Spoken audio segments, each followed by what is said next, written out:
अस्सलामुअलैकुम नादरीन, अल्लाह ताला से ये उम्मीद करता हूँ कि अल्लाह ताला ने आपको जहाँ पर भी रखा होगा अपने हिफ्ज़ो अमान में रखा होगा।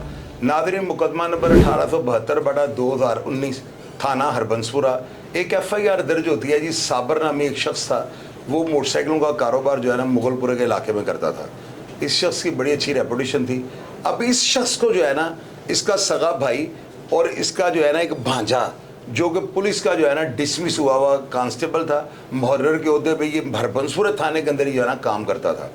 डिसमिस होने के बाद जो है ना इन दोनों ने आपस में, यानी मकतूल जो साबर था उसने और उसके भाई आरफ ने साजबाज करके जो है ना अटैक किया और अपने सगे भाई को जो है मौत के घाट उतार दिया। अब FIR जो थी इस मुकदमा की वो नामालूम अफराद पे दर्ज हो जाती है। अब इस जो साबर का मकतूल का बेटा इमरान था ना, वो बेचारा बड़ा परेशान होता है। उसने अपने वीडियो पैगाम में ये बताया कि मेरी ज़िंदगी की ये ख्वाहिश थी कि मैं अपने वालिद की बुढ़ापे में खिदमत करूं। और उसने जिस लहजे से वो वीडियो बयान दिया ना, मैं आपको कॉपीराइट्स की वजह से सुना नहीं सकता। आपको मैं तस्वीर दिखा रहा हूँ, आप खुद जो है ना टिकटॉक एप्लीकेशन पे इसको जो है ना चेक कीजिएगा, आपको ये पैगाम मिल जाएगा। और आप इसका मासूमाना जो अंदाज है ना, वो यकीनन आपके दिल में तीर करेगा। इसने बड़ी सादगी के साथ जो बातें की हैं, आप यकीन करें, मुझे तो बड़ी हैरानगी है कि हमारे अदारे क्या कर रहे हैं। अगर अदारे इन दो मुलजमान को, जो कि आरफ और रिटायर जो कांस्टेबल था, अगर इनको पकड़कर इनके खिलाफ इस्तगासा मजबूत रखते, इनकी बेलें ना होती, तो शायद ये जो है ना कत्ल गारत का बाजार भी गर्म ना होता। अब नाज़रीन, होता क्या है, इसके अंदरीन हालात आपको बताता हूँ कि ये दुश्मनी स्टार्ट कैसे हुई, इस दुश्मनी की वजह क्या थी, इसमें कौन कौन बंदे जो इन्वॉल्व थे और ये सारा वाक़या क्या था। इसके लिए मेरे स्टूडियो में नाज़म साहब मौजूद हैं। मलक नाज़म ये मदान के रिहायशी हैं और मेरा ख्याल है कि बहुत मशहूर मरूफ पर्सनैलिटी हैं, सियासत में भी इनका बड़ा हाथ है और इनके वो करीबी अजीज़ हैं। इनसे जानते हैं कि अंदर वाला मामला क्या था। मलिक साहब, आप ये बताएं कि ये क्या इसके अंदरीन हालात हैं, ये कैसे साबर को कत्ल किया जाता है, पीछे कैसे प्लानिंग थी। आप सारा वाकया जो है ना, आज वो लड़का पकड़ा गया है, कहाँ से पकड़ा गया है और आगे वाले हालात आप क्या देख रहे हैं, मेरे नाज़रीन को बताएं। देखिए जी, बात ऐसे है, ये 2019 को थाना मुगलपुरा का वाकया है। साबर साहब अपनी शॉप बंद करके घर जा रहे थे और इसके भाई ने इनको आके फायर मारे हैं। साबर साहब मौका पे हलाक हो गए हैं। ये साबर साहब के घर वालों को पता नहीं था कि ये हमारा चाचू है, मसलन इनका भाई है। कत्ल किया किसी को नहीं पता था, किसी को नहीं पता था। एक उसके साथ था लड़का बाबर, इन्होंने कत्ल किया और ये हेलमेट पहने हुए ये निकल गए।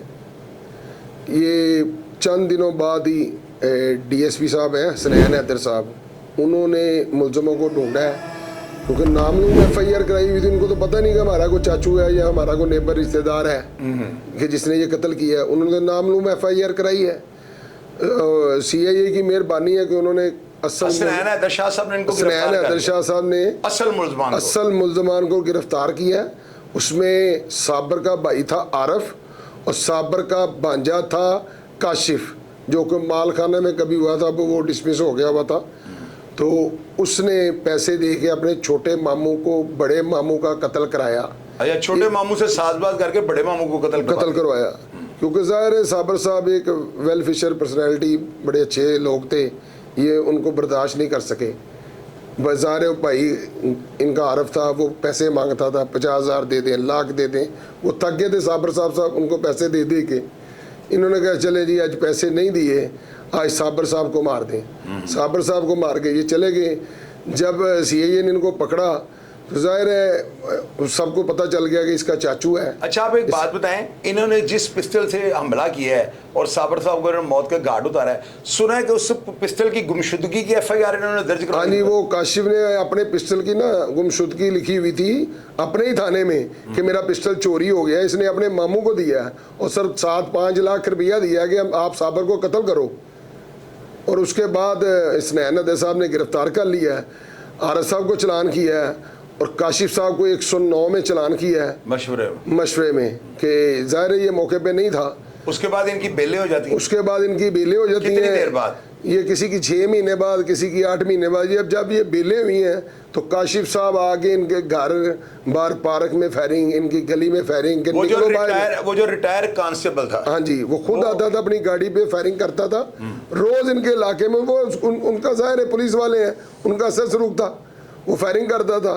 ज़ाहिर है फिर अक के बंदे ने अपने बाप का बदला लिया और जब इमरान ने अपने फूफी के बेटे को कत्ल किया, वो काशिफ को, तो काशिफ साहब के भाई ने सारे ख़ानदान पे FIR करा दी, उसकी भाई पे, उसकी बीवी पे, उसकी वालदा पे। यानी इमरान जो साबर का बेटा था जी, उसने जब अपने वालिद का बदला लेने की नीयत से जो है काशिफ को कत्ल किया, तो उसके बाद काशिफ के जो वरसात है उन्होंने इनके इमरान के सारे खानदान को फिर वो ज़ाहिर तफ्तीश होती है हमारे लाहौर की, ज़ाहिर वो सारे भाई क्लियर हो गए, उसकी वालदा क्लियर हो गई, उसकी बीवी क्लियर हो गई, ये लड़का इश्तिहारी रहा। फिर इसका चाचा आ गया जेल से छूट के, जो असल कातिल था आरफ। चाचे ने आके इमरान को ढूंढना शुरू कर दिया। नाम आरिफ था? हाँ जी, आरिफ था। उसकी भी जमानत होगी? उसकी भी जमानत होगी। ना जमानत होती ना ये कत्लो गारत शुरू होती। जब आरिफ साहब जेल से छूट के आए हैं, रोज आरिफ साहब इमरान को ढूंढ रहे हैं, उनके भाइयों को ढूंढ रहे हैं, साबर की बीवी को ढूंढ रहे हैं कि मैंने इसको भी मारना है। अच्छा। उसने फिर इमरान ने अकेले ने मुगलपुरा चौक में उसने अपने चाचे को भी मर्डर कर दिया। उसके बाद ये इश्तिहारी था, अब वो पकड़ा गया है। 2 कत्ल किए, 1 किया? नहीं, 3 हो गए जी। 2 अच्छा। तो काशिफ और काशिफ का दोस्त था, एक उसका अपना चाचा था। अच्छा, 3 मर्डर हो गए। और बाकी आपको पता ही है लाहौर पुलिस है कि जहाँ पे, क्योंकि जो काशिफ है ना उसका भाई सब इंस्पेक्टर है, वो जहाँ भी तैनात होता है वहाँ पे उस पर झूठे पर्चे कराई जा रहा है, कभी 440 का। अच्छा मलिक साहब, ये जो वीडियो बयान इसे दिया इमरान ने, इस वीडियो बयान को उसने कत्लों के बाद अपलोड किया है या उससे पहले की? नहीं, ये कत्लों के बाद किया है, कत्लों के पहले की भी वीडियो है।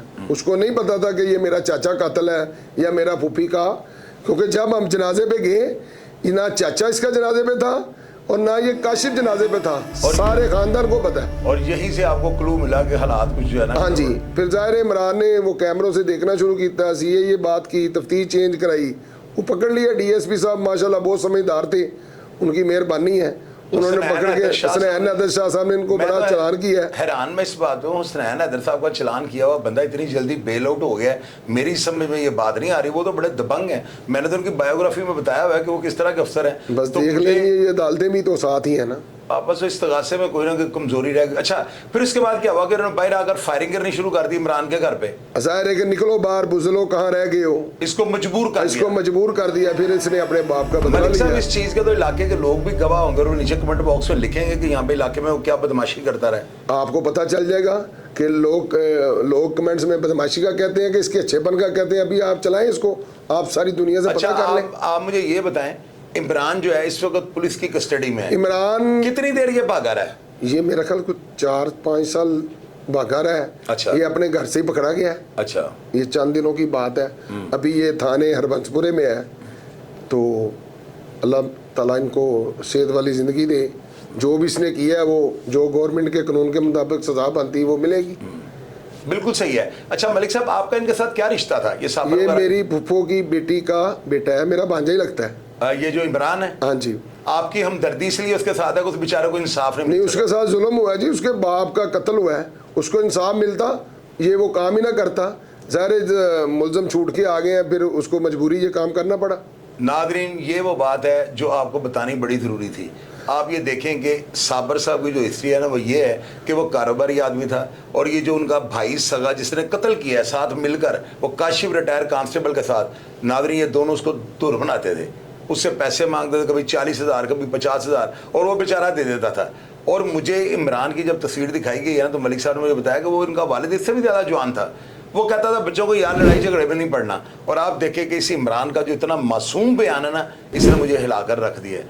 वो अतारों के ऊपर जो है ना बड़ा नाला नज़र आ रहा है, उसका जो रवैया ना बड़ा मनफी नज़र आ रहा है, वो अतारों से खुश नहीं है। और अपनी जो है मजबूरी, जो 4-5 साल की जो मफरूरी या जो जिला वतनी है, जहाँ पे भी वो बैठा हुआ है, वो बड़ी बेबसी का जो है ना आलम उसको, यानी मुझे तो यही लगा है। अब आप उस वीडियो को सर्च करके देख लीजिएगा, आया जो बातें मैंने की हैं आपको वो महसूस हुई हैं कि नहीं है। हत्ता कि जब इसकी गिरफ्तारी हुई ना, DSP साहब हैं रजवान, जो DIG के ADG है, उन्होंने उनको कुरान पे हलफ दिया है कि हम आपको मारेंगे नहीं, तो हम आपकी गिरफ्तारी डाल लेंगे। आपने अपने बाप का बदला लिया है, हमें सारा पता है, आपके साथ कोई ज्यादती नहीं होगी। और आसफ साहब हैं जो काशिफ के भाई, वो कान तैनात थे, उसने 302 का झूठा पर्चा अपनी तैनाती में कराया, रिकॉर्ड उठा के आप देख लें। मनावे लगता है, मनावे 440 करा देता है। जहाँ जहाँ पे झूठे पर्चे, इस ज़ाहिर है पुलिस वाला है, जहाँ भी तैनात होता है वो झूठे पर्चे कराता है। हमारी अदालत से, हमारी DIG ऑपरेशन से और CCP लाहौर से इल्तजा है कि ये जो झूठे पर्चे हैं ये ख़त्म किए जाएँ, जो उसने जुर्म किया उसकी उसको सज़ा दें।